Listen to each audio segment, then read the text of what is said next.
Hi, Jon. Hi, Holly. You okay? I'm great, thanks. How are you? Thank you for coming on to PodFast. So, I know who you are. Mill Street knows who you are. Yeah. But tell us who you are, what you do, and why you're here. Yeah, who am I? I'm Jon Burgess. I'm a wellbeing coach, and I work with businesses to help them to be more productive by helping their team to become more productive and perform better through their bodies and minds performing better, because we've coached them on their well-being and how to take care of themselves better. Nice. And in addition to that, I also run 21-day gut health programs that transforms people's health to being the best version of themselves and the best they've felt in many years. So, yeah.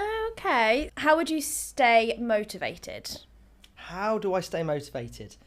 There's two things really that spring to mind. Number one is the drive to serve others and to make a difference in the world and leave it a better place than I found it. So, and I really believe the importance of educating people to look after their bodies more. This amazing vehicle that we have is something we're not always taught at school, and there's hardly any time spent doing that at school. So really bridging that gap and putting people back in control of their health and their bodies. That drives me. And then in addition to that, it really is about my own morning mindset routine. So one of my things is, we all brush our teeth every morning and every night, but how many people actually have a morning mindset routine? And it's as important, if some might argue more important, than brushing our teeth. I hope there's no dentist watching this when I say that.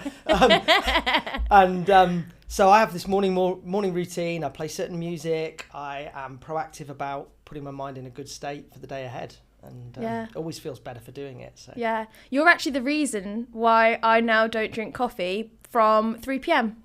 Oh, really? Did you know that? I had no idea. It's now cemented in my brain because you did a sleep talk a few years ago here. Yeah. And I will always remember that you said from 3 o'clock, you almost cut caffeine out completely. Because I'm guilty of having pre-workout in the morning before I go to the gym in the morning, come into work and then I have more coffee.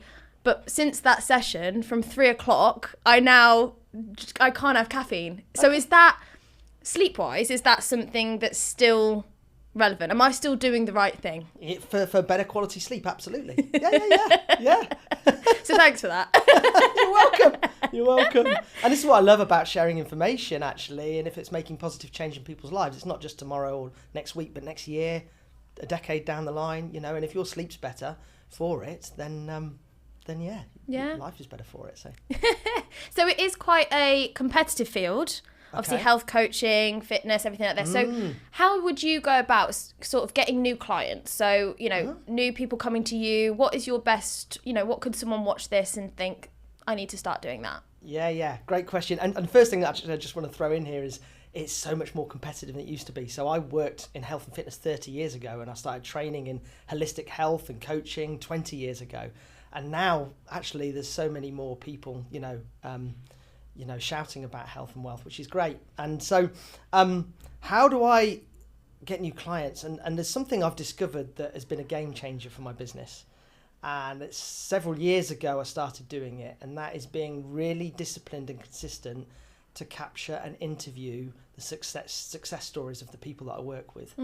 And so with the 21-day gut program, for example, I interview everybody who's happy to be interviewed, and a lot of people are, because they want to inspire others.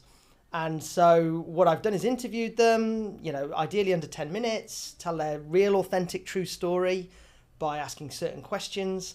And then what happens is when I share that with their permission, I get a lot of interest from the people that they know on social media that they're connected to. And they reach out to me and inquire. So it really is about referrals all the time. I've hardly spent any money on marketing for my 21-day program, in fact £30 in several years, but I've taken over 620 people through the program, and it's all been because people become walking adverts for the business, and at the same time their real, true, authentic story is creating referrals. And I mean, the product is basically your word of mouth promotion, isn't it? It's that is your marketing. The results are there. You see the results, that is your business card, so to speak. 100%. And I think, in business, I mean, if I was ever to write a book, it would be about how to consistently capture the great stories of clients or customers that want to rave about the product or service, and share them because I think there's a lot of companies that may be spending a lot of money on marketing, but they're not doing that basic thing so well that actually wouldn't cost them. Yeah. And I know that we're going to get a few questions actually of what the 21 days consist of. So do you want to just talk a little bit about that, of what that is, what that entails? Absolutely. So the 21-day program is a healthy eating plan that focuses on gut health particularly, and has some supporting supplements to support gut health.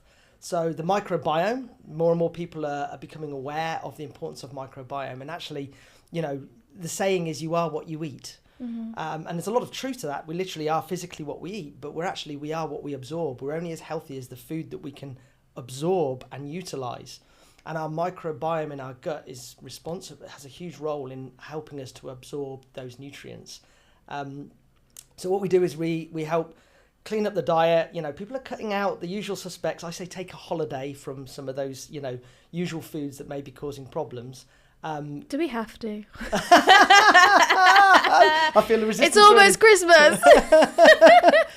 When you're ready for a change, people have, and alongside that, there's some supporting supplements. We work on the gut health. We balance the blood sugar levels. People feel amazing. And the penny drops after those 3 weeks for so many people to go, oh my word, I didn't realise my food choices and working on my gut health could have this much impact on my physical body, but a huge impact on the brain and the mind. They feel less anxious, they feel calmer, they've got more clarity, more focus, more energy.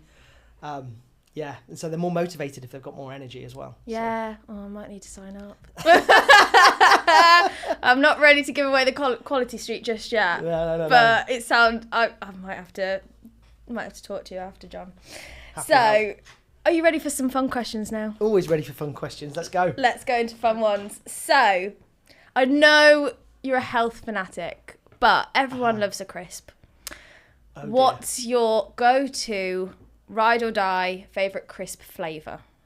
Do you know what? I mean, don't tell anyone else. I'm sure nobody's watching, but crisps would be one of my go-tos. I don't have a lot of them, and I don't have them frequently, but I do like a good crisp.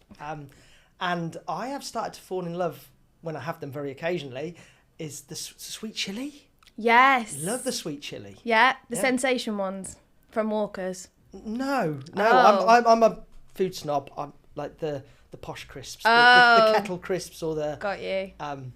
Burt's, maybe, something like that. If you're going to snack, you're going to snack well. Exactly. It's got to be worth it, in my opinion. It's got to be worth it. It's got to be worth the gut. Yeah.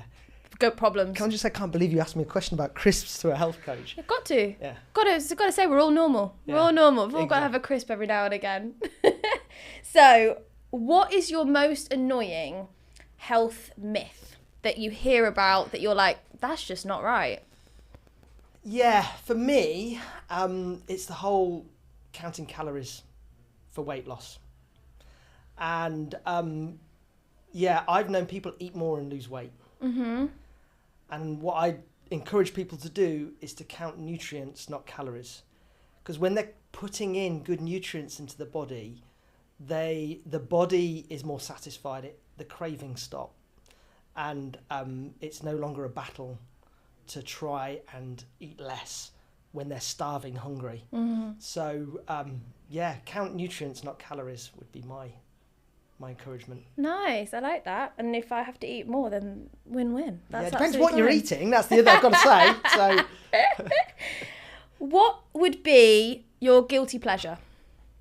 Guilty pleasure? Doesn't have to be food. What's your favourite kind of TV show that you absolutely binge, or favourite band that you're like, oh, I shouldn't like them, but I do? There's probably a few bands I could pick up. But when you said TV programme, for me, it's anything Star Wars. Okay. I'm a little bit of a Star Wars geek at times. It takes me back to my childhood when I was a huge fan and collecting all the figures and things like that. Yeah. So, still a bit of a Star Wars fan at heart. Yeah. I bet the word guilty pleasure, I bet a lot of people watching would be like, oh, but that's me. There's a lot of diehard Star Wars people in this building. I've noticed. Don't get a chance to talk about it. I bet. Maybe we need a Star Wars takeover night at Mill Street.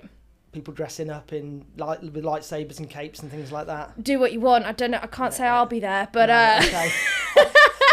I'll pass it on to the team.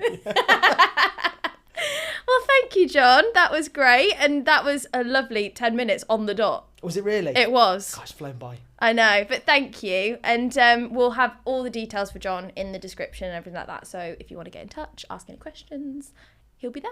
Thank you for having me. Thank you.